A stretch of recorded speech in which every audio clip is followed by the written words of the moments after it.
We're going to a new poem. The name of the poem is Keeping Quiet.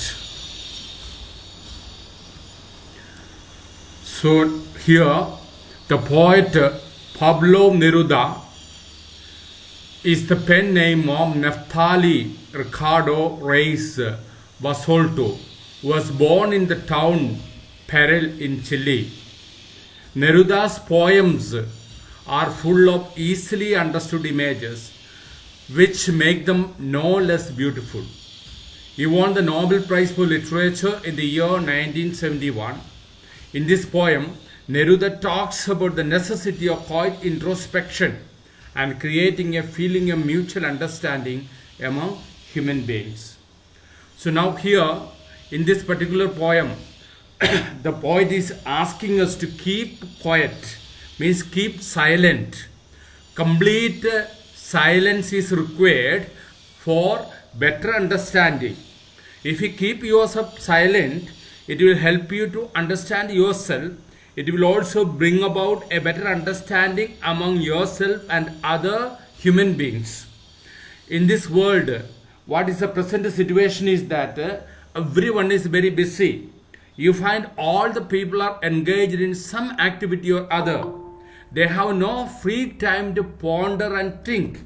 So he is asking the human beings that you keep quiet for some time. It will give you an opportunity for self-introspection. What is self-introspection? Looking into oneself, self-examination. നമ്മളെ തന്നെ നമ്മൾക്ക് examine ചെയ്യാനുള്ള ഒരു opportunity. When you do this self-introspection, you will understand yourself better. When we understand ourselves better, it will definitely help us to understand other human beings. It brings a mutual understanding and it will create a feeling of oneness among ourselves. Now, coming to the poem, let's read this poem. Now we will count to 12 and we will all keep quiet. The poet is telling, the poet has used the word we will. We will. That means you have to join us. Poet is telling that we readers must join with the poet to count up to 12 and we will all keep still.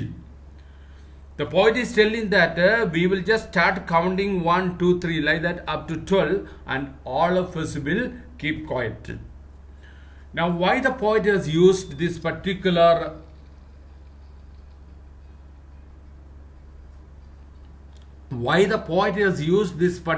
word 12? The reason is there are 12 hours in a day. Means after 12 hours again we go to next 12. And in the clock there are only 12 marks are there. 12 hours are marked. And again 12 months in a year. So taking everything together, the poet has just knowingly has taken up this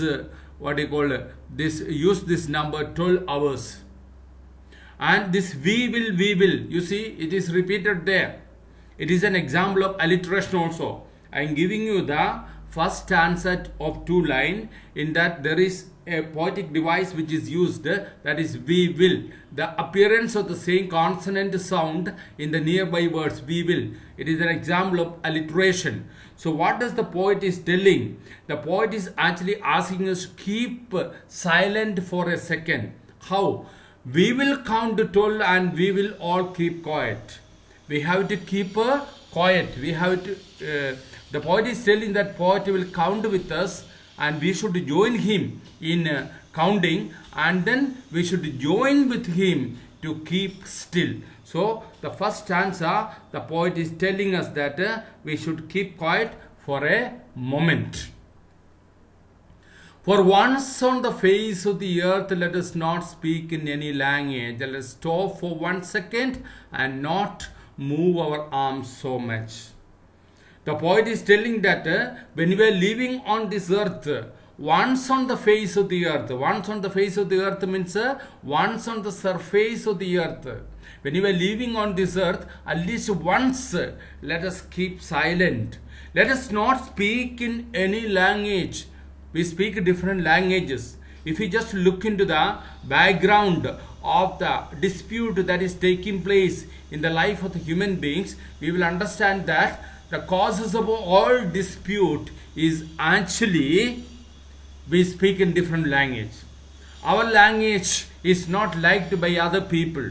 Whatever topics we are talking, the disputing controversial topic, it creates misunderstanding. It is working against the unity of the human beings. So that is why he says that when we are living on the earth, poet is taking for granted that normally we don't keep quiet. But when we are living on the earth, once if we keep quiet and if we do not speak in any language, the poet is also giving us a hint that not speaking in any language means language is the cause of all dispute in this world. Let us stop for 1 second and not move our arms so much. So how one has to keep quiet? The poet is telling that we should observe a complete silence. That means no activity, no speaking. It can be a second only, 1 second, 2 seconds, whatever it may be. The time duration is not important. But he says that we should not even move our arms. That means complete silence should be observed at least once. If you just test yourself, are you able to keep silent for 1 minute or 1 second? You will find it is so difficult without thinking about anything, without even moving our legs and arms, without having any thought in our mind, emptying completely our mind. Is it possible? You just try. And poet says that it is difficult maybe, but then if you do it, there are some advantages. Now the poet is telling, keep this kind of silence for a second without even moving the arms so much. Continue. It would be an exotic moment. So if you are able to keep silence for a moment like that, then that moment will turn into an exotic moment. That moment will turn into a very special moment. What is an exotic moment? Unusual moment. Because normally we are engaged in talks. We are totally engaged in activity. But he says that if we are able to keep silent for a moment in our life, then that moment will turn into a very unusual moment. Means it is not a usual one. So that moment, how it will be? Without a rush. You think about your own life from the morning, from the time that you get up. Science students have got morning already, entrance classes are there, and then you are getting ready for the other classes, and other humanities students also running from one class to another. I believe that they have got entrance classes maybe in the evening. So then you study, doing homework, and then other activities. You look at your father and mother, you look at your brothers and sisters, you look at the people outside. You just simply go into the street corner and stand there and you watch the people who are moving on the street. Anybody is moving peacefully, quietly, silently. You find so many buses and vehicles are passing up and down. Even the number of buses flying now, it may be less because of the present situation, but you find that everybody is busy. The person who is moving on the street, they are walking fast. They have no time, always in a rush, without engines. So when you keep quiet for that 1 second, he says that we should not be engaged in the work of any engine. Even computer is an engine, any gadget, mobile or car, bicycle, motorcycle. Without engaging with any missions, we would all be together in a sudden strangeness. The poet is telling that if you are able to keep like this silent for 1 second, he says that we will feel that we are all together in a sudden strangeness. A surprising way. Strangeness means surprisingly. Surprisingly, we will feel that there is a oneness. When you stand in the assembly, we have got a silent prayer. In that silent prayer, when you are asked to say silent prayer or observe silence for 2 minutes, if you keep silent, you will understand that the 524 people in the assembly or 550 people in the assembly, all of them keep quiet and they are thinking not about anything, just empty in their mind. You find that there is a unification, there is a unity among themselves. So he says that the people of the world should keep silent. They should keep themselves free from any activity. Without that activity, if you are keeping moment for a second, that second will turn into a very unusual moment, and you will feel that it is a surprising moment. It brings you lot of health, it brings you lot of peace, it gives you lot of happiness. So when the poet is telling that you should keep quiet for one moment, there are certain things he is advocating that we should not do. What are the poet is telling us not to do when you keep silent? Because we find that people engage in different activities. To give you an example, people engage in activities which does harm to other people. People engage in activities which do harm to himself. People also engage in activities which do harm to this universe, to this nature. So now the poet is telling, the fisherman in the cold sea would not harm whales.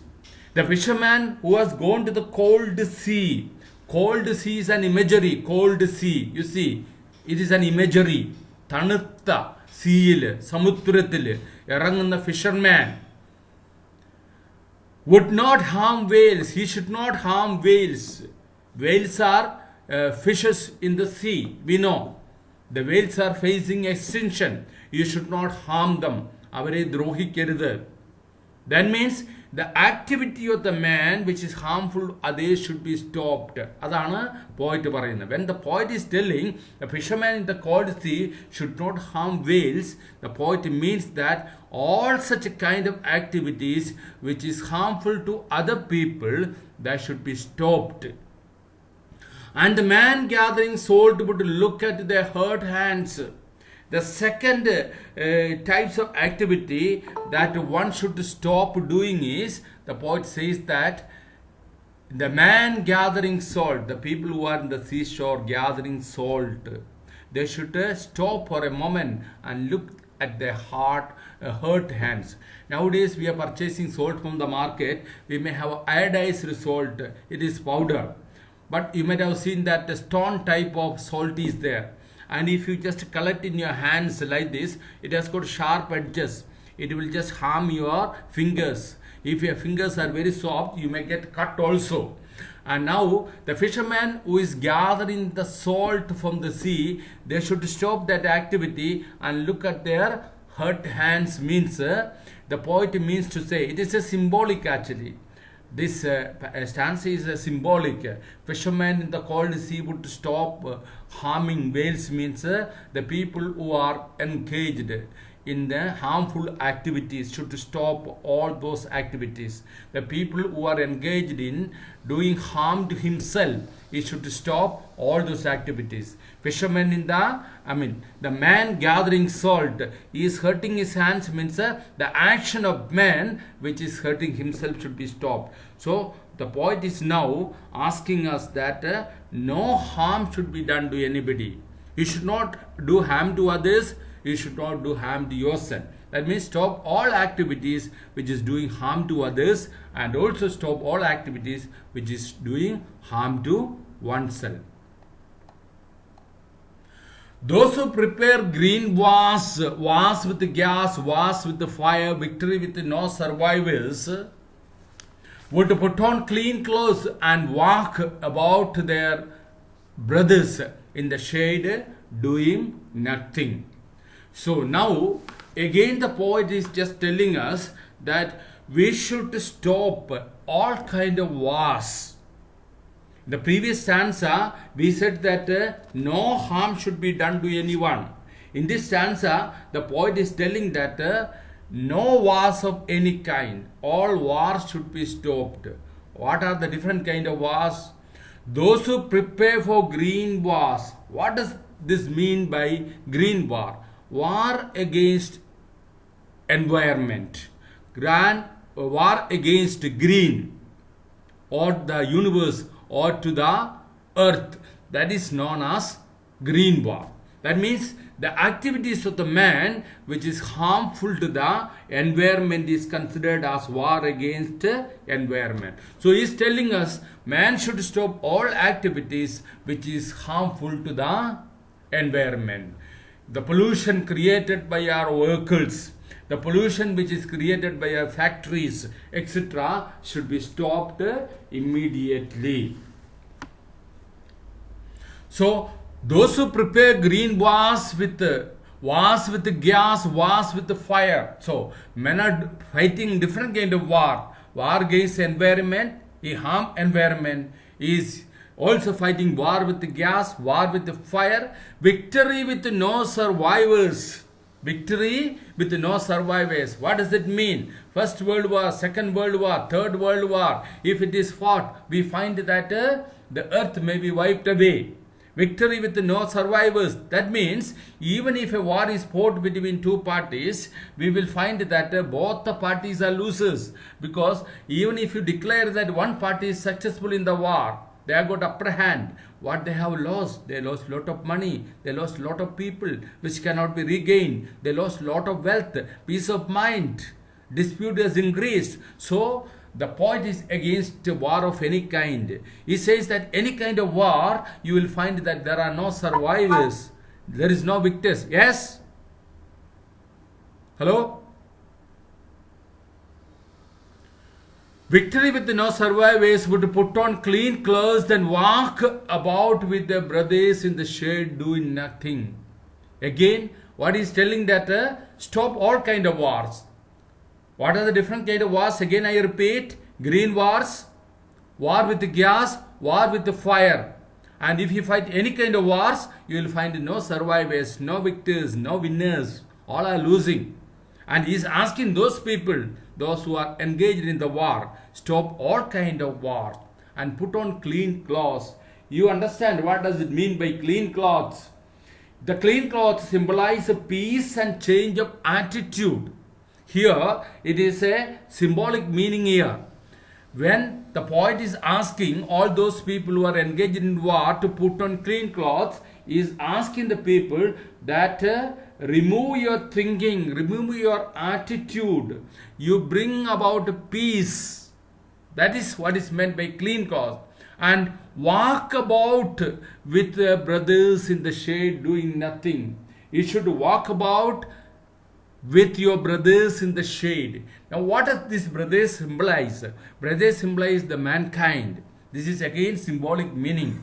The brothers here symbolize the mankind. That means brothers and sisters, brothers. അവരോട് നമ്മുടെ സഹോദരങ്ങളാണ്. നമ്മൾ ആരോട് fight ചെയ്യുന്ന അവർ നമ്മുടെ സഹോദരങ്ങളാണ്. And we should just walk with them in the shade doing nothing. What is the shade? The shade gives us protection from the extreme heat of the sun. Likewise, we should shelter our brothers and sisters. We should give shade to our brothers and sisters with whom we are fighting. The poet is advocating that we should turn into a shade and we should not do anything. The poet is telling that don't do anything. When he is telling that 1 moment of silence, 1 second of silence that we will be observing, we should stop all harmful activities. We should stop all kind of wars. We should also change our attitude and bring peace, and we should hold the hand of our brothers and sisters and walk in the shade. Means we should protect human beings. We should work for the welfare of the human beings, and we should not do anything. Means don't do any harmful activity. Now coming to the next stanza, the poet says that stillness not total inactivity. The poet here, the last line, the last phrase said that doing nothing. ഒന്നും ചെയ്യുന്നില്ല എന്ന് പറഞ്ഞു കഴിഞ്ഞാൽ he says that ഒന്നും ചെയ്യാതിരിക്കുന്ന അവസ്ഥയല്ല. The poet says what I want should not be confused with the total inactivity. The poet has said doing nothing. When the poet said not doing anything, it doesn't mean total inactivity. Poet ഒന്നും ചെയ്യരുത്, silence observe ചെയ്യാൻ പറയുമ്പോൾ നമ്മൾ misunderstand ചെയ്യരുത് total inactivity ആയിട്ട്. What poet says, life is what it is about. Life means activity. If it is total inactivity, it is equal to death. Therefore, the poet says, I want no truck with death. I don't want any encounter with the death. Truck means meeting ആണ്, encounter ആണ്. I don't want you to encounter with the death. നിങ്ങൾ മരണത്തെ ജീവിച്ചിരിക്കുമ്പോൾ encounter ചെയ്യാനല്ല ഞാൻ ആവശ്യപ്പെടുന്നത്. My doing nothing does not mean total inactivity. Then what does it means? The poet continues. If we were not so single-minded about keeping our lives moving and for once could do nothing, perhaps a huge silence might interrupt the sadness of never understanding ourselves and of threatening ourselves with death. What does the poet say? The poet says that if we were not so single-minded, what do you mean by single-minded? Ekagrata, pointed attention. നമ്മുടെ ജീവിതം മുന്നോട്ട് കൊണ്ടുപോകാനായിട്ട് നമ്മൾ ഏകാഗ്രതമായി പരിശ്രമിച്ചില്ലെങ്കിൽ what will happen? He says and for once could do nothing. ഒരു നിമിഷമെങ്കിലും നമ്മുടെ ജീവിതത്തിൽ ഒന്നും ചെയ്യാതെ ടോട്ടൽ ഇനാക്റ്റീവ് ആയിരുന്നാൽ എന്താണ് സംഭവിക്കുക? We will ത്രട്ടൺ ourselves with death. ജീവിച്ചിരിക്കുമ്പോൾ തന്നെ മരണത്തിന് തുല്യമാണ്. I hope I am not confusing you. The poet says that doing nothing does not mean total inactivity. When he says that observe silence, he is not telling us don't do anything. He says that don't do any harmful activity to your brothers, don't do any harmful activity to yourself, don't do any harmful activity towards the environment, stop all kind of destructive activities. That's what he meant. So that means always we should be engaged in productive activity. If we were not so single-minded about keeping our lives moving and for once could do nothing, ഒരു നിമിഷമെങ്കിലും ഒന്നും ചെയ്യാതെ ഇരുന്നാൽ, silence does not mean ഒന്നും ചെയ്യാതെ ഇരിക്കലല്ല.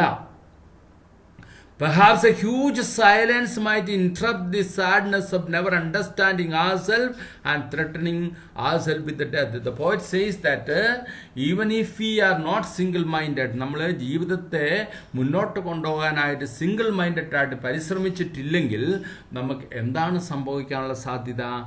നമ്മൾ ഒരുപക്ഷെ നമ്മൾ ജീവിച്ചിരിക്കുമ്പോൾ തന്നെ മരണത്തെ എൻകൗണ്ടർ ചെയ്യാനുള്ള സാധ്യതയുണ്ട്, അല്ലെങ്കിൽ നമ്മളെ തന്നെ നമുക്ക് മനസ്സിലാകാതിരിക്കാനുള്ള സാധ്യതയുണ്ട്. അപ്പോൾ അങ്ങനെ സംഭവിച്ചു കഴിഞ്ഞാൽ അതിൽ നിന്ന് രക്ഷപ്പെടാനായിട്ടുള്ള വഴിയായിട്ടാണ് പോയറ്റ് നമുക്ക് ഹ്യൂജ് സൈലൻസിനെ മുമ്പിൽ വെച്ച് തരുന്നത്. So when can A huge silence B beneficial for human beings? Question can be asked. A huge silence is beneficial to human beings if once in his life, if he just become totally inactive, when he is threatened with encountering death and not understanding himself, a huge silence will be beneficial to him. Now the poet says, poet is not speaking only ideas which is not practical. Poet is giving us an example in front of us. The poet says that you just look at somebody and learn. ആരെ നോക്കിയാണ് നമ്മൾ പഠിക്കേണ്ടത്? The poet says, perhaps the earth can teach us when everything seems dead and later proves to be alive. He says that this earth is standing in front of us as a teacher. Earth teacher ആണ്. ഒരു ടീച്ചറിന്റെ റോളാണ് earth ഇവിടെ ചെയ്യുന്നത്. The earth can teach us how appears to be silent, but all the time it is engaged in activity. ഭൂമിയെ നോക്കിക്കഴിഞ്ഞാൽ ഭൂമിയുടെ അച്ചുതണ്ടി കറങ്ങുന്നതായിട്ട് നമുക്ക് തോന്നിയാൽ, പക്ഷെ നമുക്കറിയാം അത് കറങ്ങുന്നുണ്ട്, അത് സസ്റ്റെയിൻ ചെയ്യുന്നുണ്ട്, അത് റെക്യൂപ്പ് ചെയ്യുന്നുണ്ട്. Its activity continues. Even though earth appears to be sleeping silent, it is always alive. So the poet says that how you should keep silent and at the same time engaged in activity and not becoming totally inactive. The poet is putting in front of us as an example. That example is the example of the earth. The poet says that look at the earth. The earth can teach us. Earth is a teacher. It can just tell us how to be active at the same time silent. Now the poet says, I'll count up to 12 and you keep quiet and I will go. The beginning of the poem, if you remember, we will count up to 12 and we will keep quiet. But here the poet says, I have already given you the importance of how to keep silent and how to keep, what is the importance of keeping silent. And now I will count, you have to keep quiet and I will go. The poet വിചാരിക്കുന്നതാൽ ഞാൻ already നിങ്ങൾക്ക് പറഞ്ഞു തന്നു എങ്ങനെയാണ് silence keep ചെയ്യേണ്ടത്, നിങ്ങൾ പഠിച്ചു, ഇനി ഞാൻ പോവുകയാണ് എന്നാണ് പോയറ്റ് ഇവിടെ പറയുന്നത്.